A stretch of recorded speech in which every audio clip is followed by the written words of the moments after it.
বিদ্যুতের ঘন ঘন লোডশেডিং আর ইঞ্জিন চালিত সেচ পাম্পে ডিজেলের অতিরিক্ত খরচের কারণে ময়মনসিংহে ক্রমেই জনপ্রিয় হয়ে উঠছে সৌরবিদ্যুৎ। প্রতি বছরই নতুন নতুন এলাকা সৌরবিদ্যুৎ চালিত সেচ পাম্পের মাধ্যমে বড় আবাদের আওতায় আসছে। কৃষকরা বলছেন, সৌরবিদ্যুতে সেচ খরচ অনেক কমে যাওয়ায় লাভবান হচ্ছেন তারা। আর ভোগান্তি ছাড়াই সময়মতো সেচ দিতে পারায় ফলনও ভালো হবে বলে আশা তাদের। বর্তমানে 400 টাকা দিলেই চলে। আর মেশিনের যে সেলুতে করতাম আমরা 8-10 লিটার করে তেল লাগতো, প্রায় 1000 টাকার মতো খরচ হইতো। অনেক টাকা খরচ হয়েছে গেছে গতবার, এবার তার থেকে মনে করেন যে অর্ধেক টাকাও খরচ হয়নি।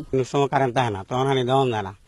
আর সৌরবিদ্যুতের হলো যে দরকার লাগে এগুলো হানি দেওয়া থাকে। তো অন্যান্য বছরে যে পরিমাণ পানি আমরা দিতে পারতাম তার চেয়ে এটা থেকে পানি বেশি দিতে পারতেছি, কারণ এর খরচ নাই।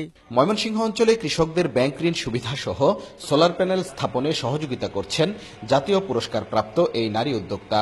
6 থেকে 7 লাখ টাকা খরচ করে 800 কাঠা জমি করতে পারলে 3 বছরের টাকাটা তাদেরকে টাকাটা পরিশোধ করার জন্য ব্যাংকের সহযোগিতাও পাশাপাশি আমি দিয়ে যাচ্ছি। যেসব এলাকায় বিদ্যুৎ নাই ওইসব এলাকায় ঘুরে ঘুরে আমি বের করে ওই সেচের ব্যবস্থা করতেছি সোলার প্যানেলের মাধ্যমে, যাতে বিদ্যুৎ সাশ্রয়ে কিছুটা অগ্রগতি আমি রাখতে পারি। কৃষি কর্মকর্তারা বলছেন, সৌরবিদ্যুতের মাধ্যমে বিদ্যুৎবিহীন অনেক এলাকা বড় আবাদের আওতায় এসেছে।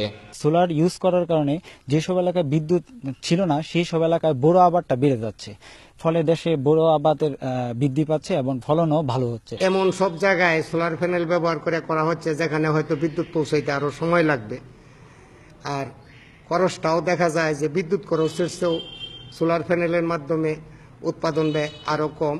এগুলাতে আমরা খোঁজখবর রাখতেছি এবং আমরা উৎসাহ উদ্দীপনা দিয়ে যাচ্ছি। কৃষি বিভাগ জানায়, ময়মনসিংহে 10টি সৌরবিদ্যুৎ চালিত সেচ পাম্পের মাধ্যমে প্রায় 1,500 একর জমিতে বড় আবাদ হচ্ছে।